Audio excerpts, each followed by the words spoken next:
Hey gang, it's me, Dr. Steve, again coming to you from cold and rainy Connecticut this Thanksgiving weekend, but I just had to comment on yet another woke narrative that is absolutely blown up in the face of the lamestream media. I'm sure you all know by now of the horrific shooting in Colorado Springs at a gay bar called Club Q. 5 people were murdered in cold blood, dozens more injured. It was absolutely horrific. But I have to admit that the moment I heard it was at a gay bar, I knew exactly what was about to follow coming out of the bowels of the legacy media. And here's a sample of what we were treated to. It's a campaign being driven by members of Congress and conservative influencers on social media, as well as the right's most favorite TV network, Fox News. Those incidents at drag events I mentioned a few moments ago, they happened within the context of conservative media personalities fear-mongering against queer folks. Respected messengers from TV networks saying that these people are wrong and they're trying to damage your children. We have a long history of the LGBTQ community being victimized, demonized by especially right-wing media and Republicans. You have anti-LGBTQ rhetoric spewed on the most watched hours on Fox News at a regular clip against the U.S. military, against gay men and women, against gay teachers, against their right to exist. So as you could see there, the legacy media treated us to a very clear, coherent narrative surrounding the shooting. The shooter was a right-wing, MAGA-obsessed, anti-LGBTQ bigot fueled by the hateful rhetoric of right-wing influences. And all of those influences must be for the sake of humanity everywhere. All of those influences need to be shut down immediately, politically, economically, culturally, canceled across the board, no discussion, no questions asked. There was just one problem. One little itty bitty problem with that narrative. As it turns out, what? The shooter is himself non-binary. You cannot make this up. According to his lawyers, the alleged shooter, Anderson Lee Aldrich, is himself a fellow member of the LGBTQ community. In fact, lawyers are insisting that the court properly gender Anderson Lee Aldrich as they, them, and instead of calling him Mr. Aldrich, he is to be called Mix Aldrich, MX Aldrich, which ironically means that every single media pundit throughout the whole of the legacy media that you just saw has been consistently misgendering the accused gunman. Now, while the exact motive for the shooting is still unclear, as if evil needs a motive, what is clear is that the identity politics that framed this fabricated media narrative have utterly imploded. As it turns out, this narrative, this legacy media deliberately fabricated narrative, others call it simply lies, could not have been possibly more wrong. It is beyond humiliating, but I think we're all noticing a pattern here, aren't we?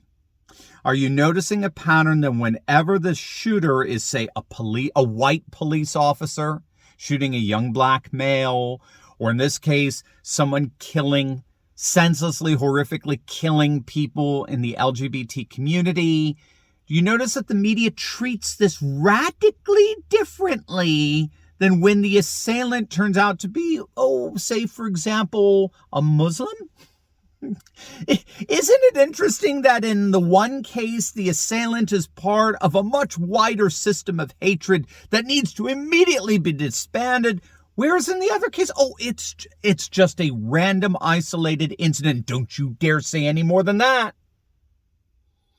There's a very clear and very nefarious reason for this discrepancy, and I'm going to show you exactly what it is. But first, I've got great news on this Black Friday. Today through Sunday, I'm giving away tons of my personal resources completely free.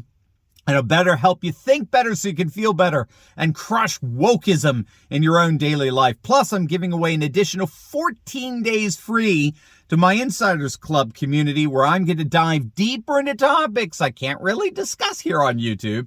Even more, there are 7 other free bonus resources I'm giving away completely free. If you're ready to destroy wokeness in your own life with the exact resources I use every single day, you need to check out my personal list of conservative alternatives in everything from finance, business, big tech, online media, entertainment, healthcare, education, you name it, available to download right now for free by clicking on that link below. Some of these bonuses are only available through this weekend, so don't wait. Click on that link or go to insidersclub.turleytalks.com right now.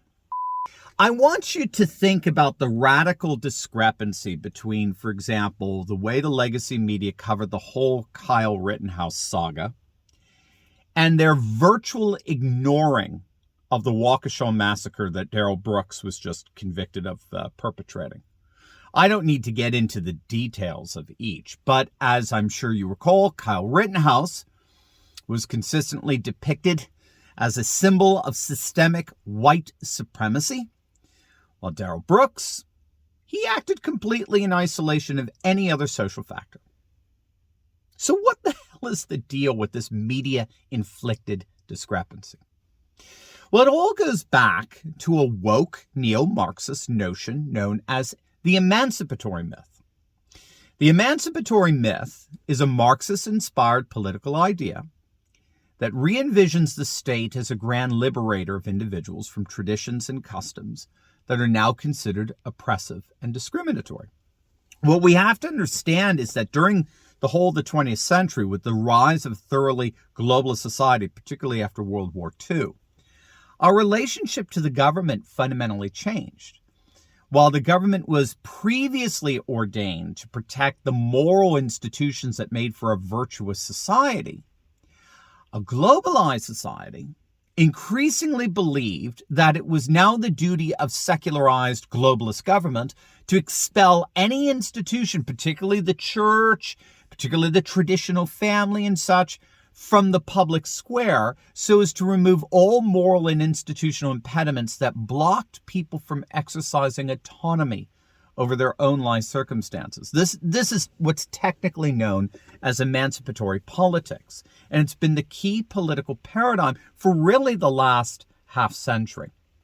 And so, like we talked about in our last video today, because the media is the telecommunicative technology that holds globalized society together, it is the primary purveyor of the emancipatory myth, which means that the narrative is the news. The emancipatory myth, the myth that our social systems are inherently racist, sexist, and bigoted, is the fundamental narrative by which all news events are interpreted and organized. This is why a shooting at a gay bar is indicative of a homophobic political society, ideology, whatever.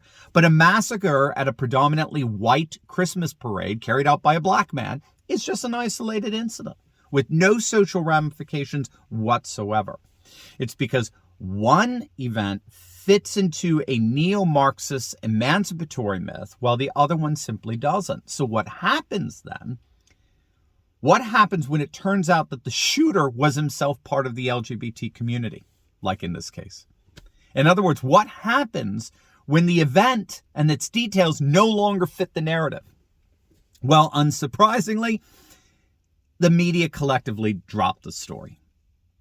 According to the Media Research Center, after it was revealed that Aldrich was himself non-binary, NBC dropped any mention of the shooting on Wednesday's Today Show, while ABC's Good Morning America simply refused to report on his non-binary gender. That's the legacy media. The narrative is the news. A narrative that is becoming for more and more people increasingly and obviously absurd. As always, make sure to smack that bell and subscribe button. You'll definitely want to check out my latest video on Elon Musk discovering some very dark secrets inside Twitter, and he's about to blow the roof off of it all. You're going to absolutely love it. So make sure to click on that link, and I will see you over there. God bless.